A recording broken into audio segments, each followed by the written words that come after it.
오늘은 요한복음 12장 두 번째 12장 12절부터 15절까지 말씀을 읽겠습니다.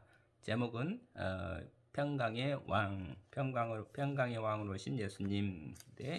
12장 12절.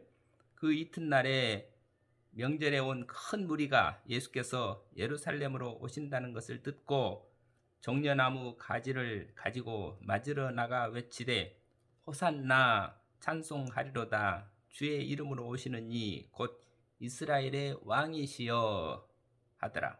예수는 한 어린 나귀를 보고 타시니 이는 기록된 바 시온에 따라 두려워하지 말라.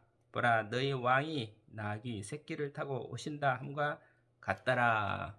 이렇게 15절에 기록된 바 시온에 따라 두려워하지 말라. 너희 왕이 나귀 새끼를 타고 오신다 함과 같더라.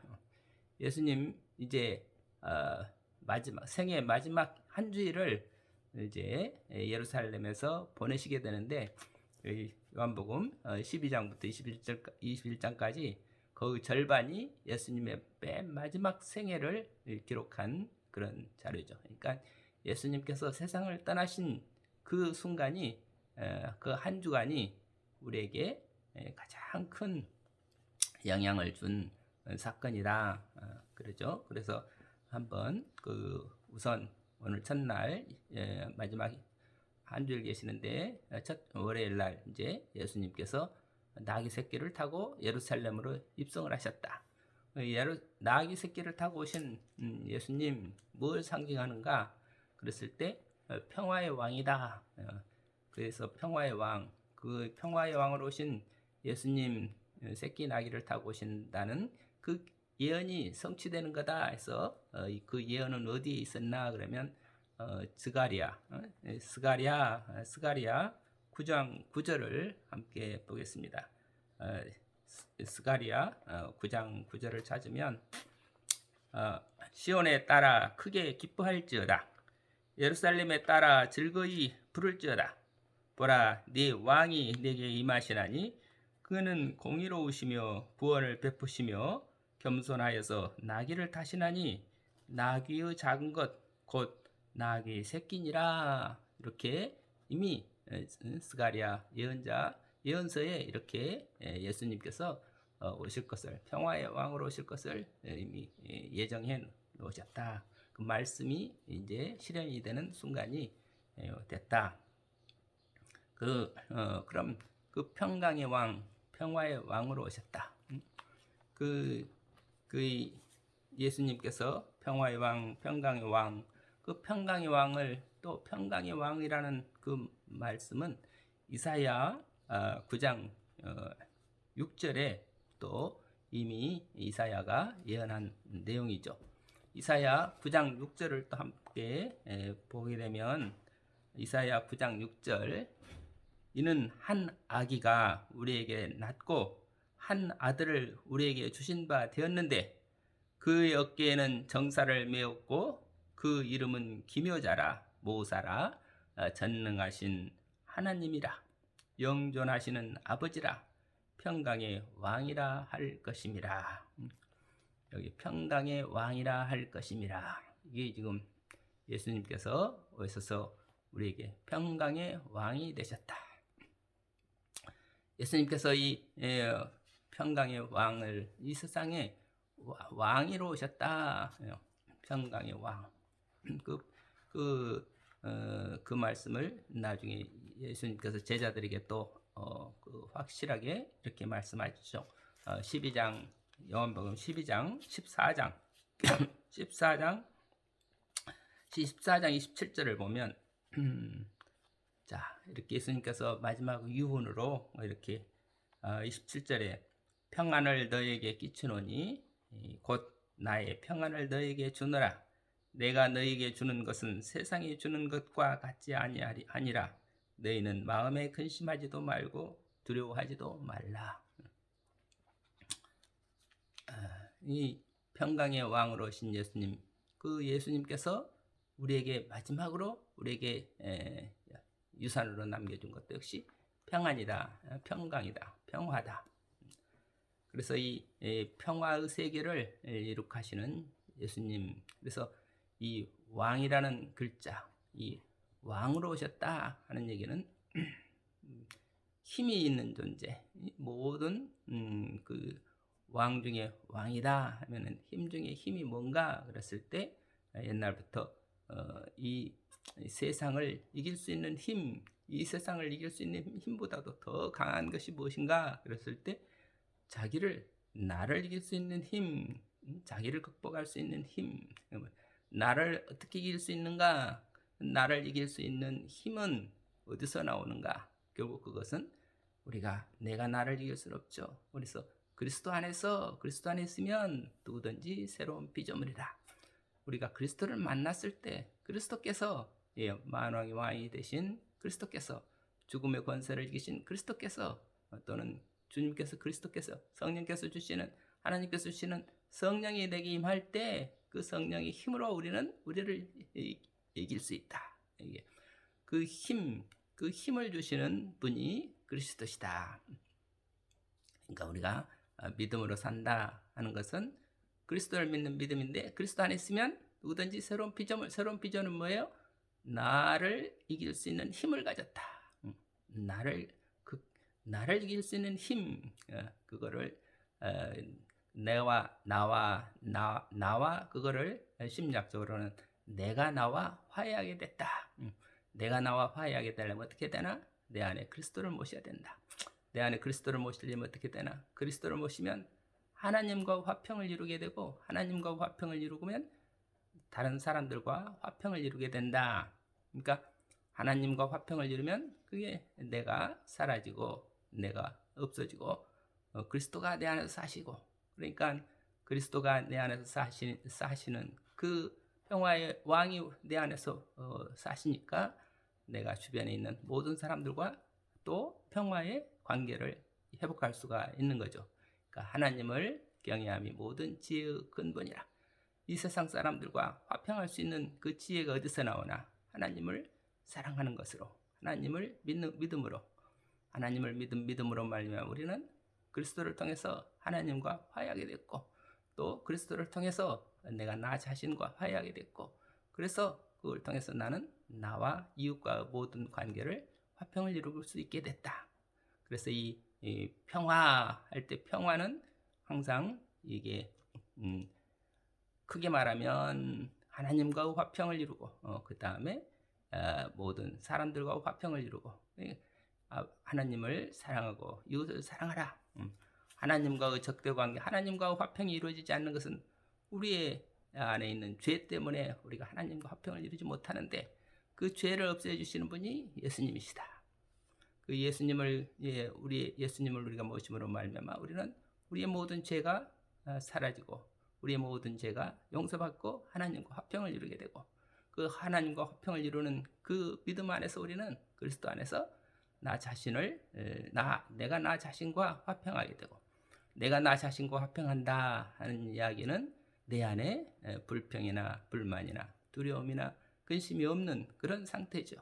그런 상태를 가지고 다른 사람들과 화평을 이룬다. 다른 사람과 화해를 이룬다. 그러니까 원수를 예수님께서 원수를 사랑하라. 이웃을 사랑하라. 이웃을 어떻게 사랑하나? 이웃이 누군가? 원수가 없어지는 게 이웃이죠. 원수를 사랑한다. 원수를 사랑한다. 이 세상 모든 사람들이 다 나의 친구로 변한다. 이게 원수 사랑이 되는 거죠. 그러니까 예수님께서 마지막에 내가 이렇게 화평을 주러 왔다. 평화를 남기고 간다. 이게 온 세상에 화평을 이루는 그 세계를 위해서 예수님께서 오셨다. 그러니까 우리가 우선 예수님을 믿고 예수님 안에서 우리가 하나님과 화평을 이루고 또 나 자신과 화평을 이루고 우리 이웃들과 내 형제 자매들과 화평을 이뤄서 모두가 다 하나가 되는 세계, 그 세계를 위해서 예수님이 평화의 왕으로 오셨습니다. 그래서 다시 예수님께서 제자들에게 말씀하신 내용 요한복음 14장 27절을 보면 평안을 너희에게 끼치노니 곧 나의 평안을 너희에게 주노라. 내가 평안을 남겨놓고 간다. 내가 너희들한테 다른 유산을 다른 유산이 아니라 나의 유산은 평안이다. 응? 내가 평안을 너에게 남겨주고 이 평안을 누리도록 하라. 내가 너에게 주는 것은 세상에 주는 것과 같지 아니하리라. 너희는 마음에 근심하지도 말고 두려워하지도 말라. 세상에 주는 평안 하는 것은, 세상에 주는 평안은 나의 외적인 조건에 따라서 내 마음이 평안해지기도 하고 나의 외적 조건에 따라서 내 마음이 불안해지기도 하고 두려워하기도 하죠. 그런데 예수님께서 주시는 이 평안은 세상이 주는 평안과 달리 외적 상황이 어떤 경우에든지 언제든지 흔들림 없이 평안할 수 있는 것. 그건 어떻게 해요? 내 안에 그리스도께서 살아계시고, 그리고 그리스도께서 우리에게 평화의 왕으로 오신 그리스도께서 우리에게 주시는 그 평안을 가지고 우리는 어떤 환경에 처하든지 어떤 상태에 있든지 간에 이 평화와 기쁨을 잃지 않을 수 있다. 이런 믿음을 가지려면 우리는 어떻게 해야 될까요? 그건 우리가 믿음을 가질 때 되는 거죠. 그럼 어떻게 하면 우리가 믿음에 들어갈 수 있는가? 예수님께서 구하라, 두드려라, 찾으라, 구하라, 찾으라, 두드려라. 그러면 열릴 것이다. 찾는 자마다 얻고, 구하는 자마다 얻고, 찾는 자마다 찾고, 구하는 자마다 얻고, 두드리는 자마다 열릴 것이다. 하늘에 계신 아버지께서 가장 좋은 것으로 내게 성령을 주시지 않냐겠느냐? 우리가 성령을 받을 때 하나님의 평안이, 그리스도의 평안이 우리 속에 임한다. 그래서 그 믿음, 그걸 그때 우리는 평안에 들어갈 때 우리가 믿음에 들어갔다 하는 말이나, 우리가 평안의 그 절대 평안의 세계로 우리가 들어갔을 때 우리는 믿음에 들어갔다 이렇게 말할 수 있죠. 내 속에 평안이 없다. 아직 그럼 내가 믿음에서 떨어진 거고, 내가 깊은 어떤 평안에 들어갔다. 그러면 그 평안과 고요 속에 흔들리지 않는 세계 속에 들어갔다. 그러면 그게 우리가 믿음이라고 하겠죠. 그러면 또 우리 빌립보서에서는 어떻게 말씀하시나? 빌립보서 4장 6절에 보면 아무것도 염려하지 말고, 우리가 염려가 된다, 불안하다, 내가 정말 그리스도를 또 놓치고 있구나, 그리스도의 손을 붙들고 그리스도를 나의 주님으로 모시는 순간 우리는 믿음에 들어가고, 믿음은 우리에게 기쁨과 평안을 주는데, 그만 그것도 손을 놓치고 주님과 멀어져서 내 속에 마음에 근심이 온다. 그럴 때 어떻게 하라고? 아무것도 염려하지 마라. 일단 염려하지 마라.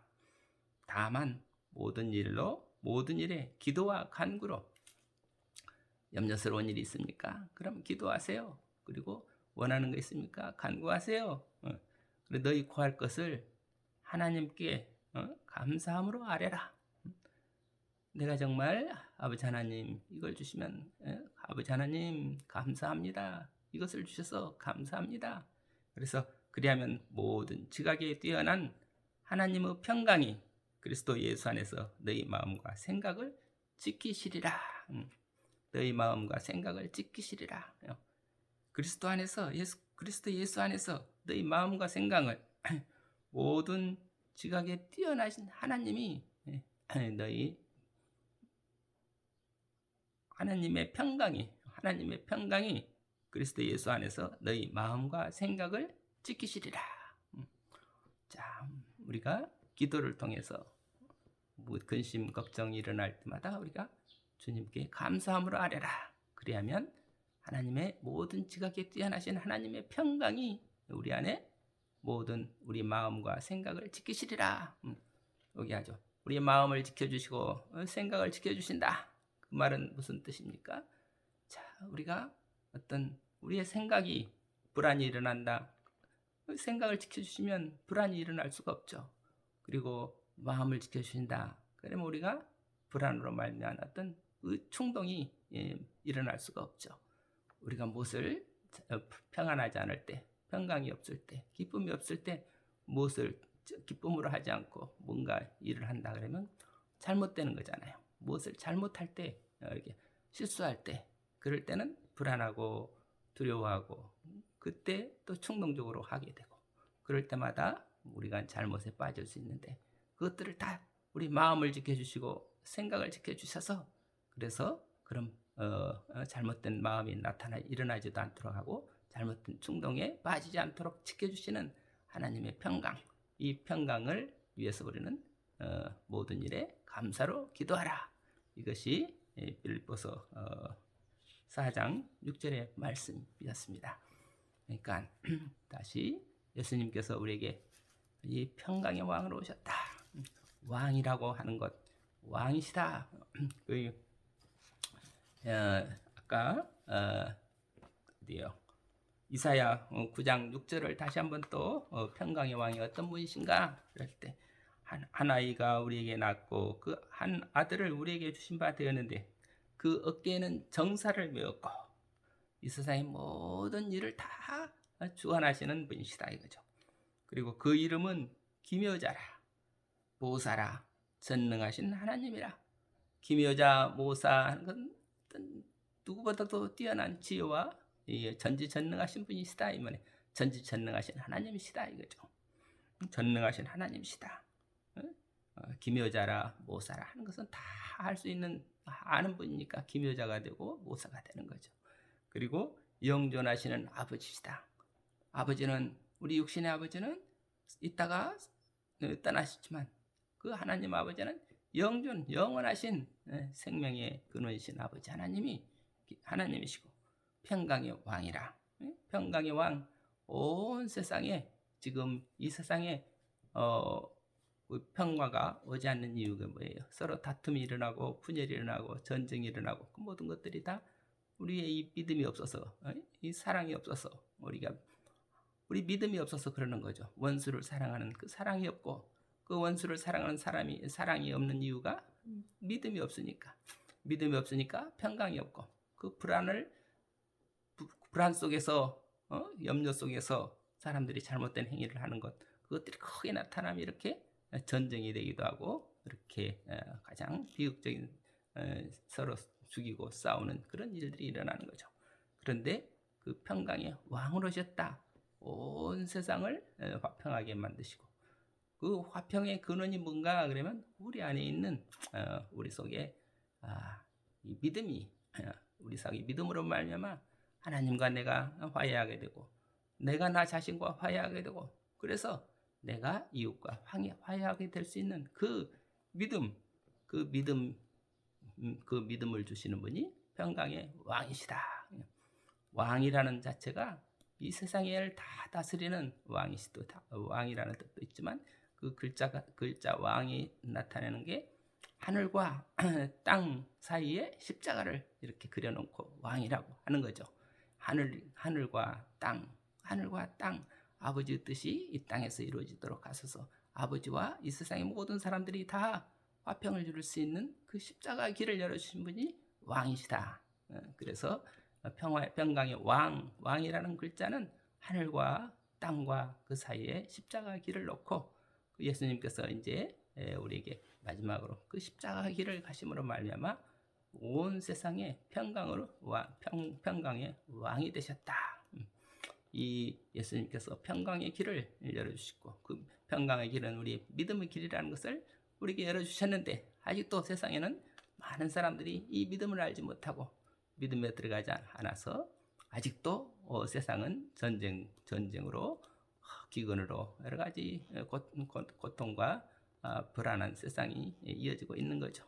그러나 언젠가 그리스도께서 평강으로 왕으로 오신 그리스도를 온 인류 사람들이 다 믿고 우리가 한 아버지, 우리의 영존하신 아버지의 자녀로서 우리 모두가 다 한 형제 자매가 돼서 하나가 되는 날이 오면 그때 진정으로 예수님이 평강의 왕으로 임하실 것을 믿습니다. 이미 예수님은 우리에게 평강의 왕으로 오셨는데 그것을 아직도 믿지 않는 많은 사람들 때문에 이 세상은 아직도 평화가 오지 않고 있다. 평화는 이미 우리 속에 한 사람 속에 우리 평화가 임할 때 우리 이 평강의 나라, 아버지의 나라는 자꾸 확장돼서 언젠가는 온 나라가, 온 세상이 평강의 세상이 될 줄로 믿고 우리 기도합시다. 감사합니다. 아멘.